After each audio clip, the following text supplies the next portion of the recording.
लौह सरदार वल्लभ भाई पटेल जी का 150 जयंती समारोह जो कि श्री ज्ञान गंगोत्री विकास संस्था के द्वारा जो यहाँ कॉन्स्टिट्यूशन क्लब में मनाया जा रहा है, ये उनके विचारों को जन जन तक पहुँचाने की ज़रूरत है।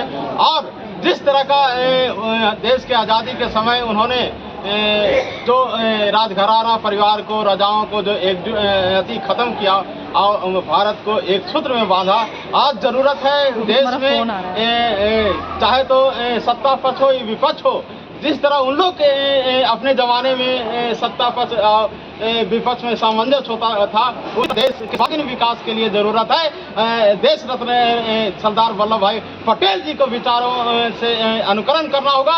आज के भारत के नेताओं के लिए ये बहुत बड़ा संदेश है। सर, आप क्या संदेश देना चाहेंगे? जी बहुत बहुत धन्यवाद।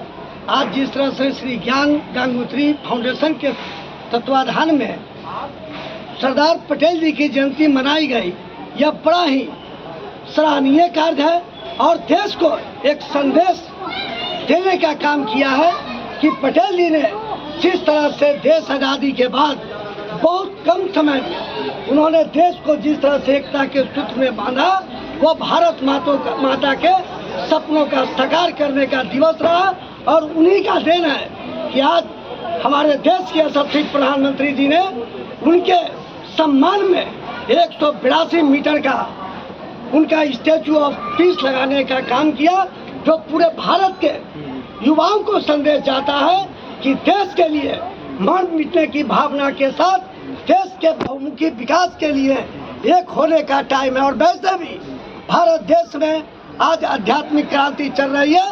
अगर अब नहीं जगे तो आने वाला भविष्य, आने वाला पीढ़ी हमें माफ नहीं करेगा। जिस प्रकल्प से काम किया उसको हमेशा हमें सहयोग करना है। बहुत बहुत धन्यवाद।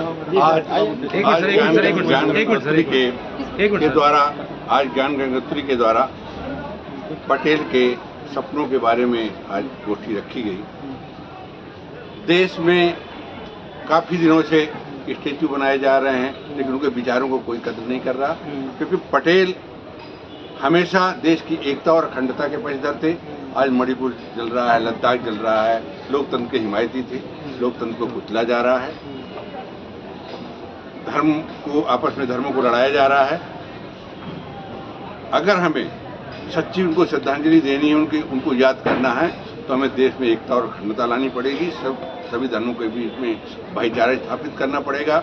शिक्षा, स्वास्थ्य और बेरोजगारी को दूर करना पड़ेगा, तभी उनके सपनों का भारत बन सकेगा। नहीं तो स्टैचू लगाने से, मीटिंगें करने से और यात्राएं निकालने से कभी पटेल प्रासंगिक नहीं होंगे और उनकी आत्मा रो रही होगी आज ये देख करके कि मेरे नाम का लोग अपने स्वार्थ के लिए इस्तेमाल करते हैं। धन्यवाद। जय हिंद, जय भारत।